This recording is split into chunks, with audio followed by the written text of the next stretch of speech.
Dia yang misalnya minum masih ada sih. Masih ada sih misalnya minum nak. Kalau jahat saya lagi. Saya yang ditegur kalau ada yang jahat. Manja sejati gitu. Pasang ketahuan saya Pak, sudah. Jadi,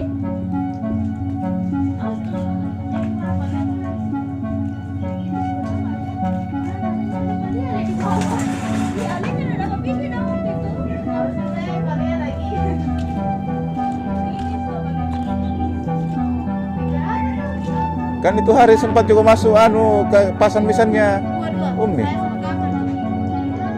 Di mana Mi? ya kan, tapi mungkin ada tambahannya di Subhanallah. Padahal istri saya tidak negatif Pak, tidak positif Pak. Iya, mungkin sekitar jam 8:30 kurang lebih saya ada di lokasi penguburan Macanda. Niat kami, saya bersama anak saya 4 orang. Niat saya untuk mau berziarah karena kami kan sudah Lebaran Idul Adha.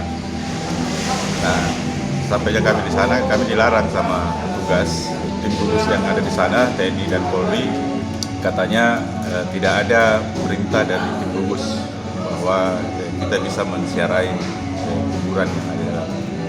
Nah, saya juga heran sih kenapa kami dilarang untuk menziarahi kubur almarhumah. Pertama, kubur almarhumah istri saya itu kan dia meninggal bukan karena COVID, dia negatif.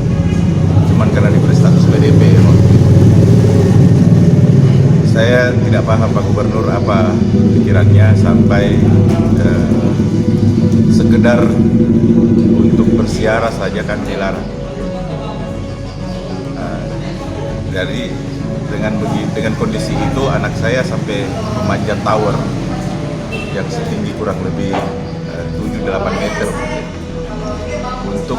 hanya untuk melihat kuburan ibunya. Memang karena dia pengen sekali melihat kuburan mamanya, kuburan uminya, sampai dia memanjat.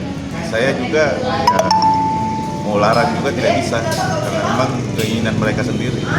Sampai saya sendiri manjat sampai ke atas, ke ujung tower itu.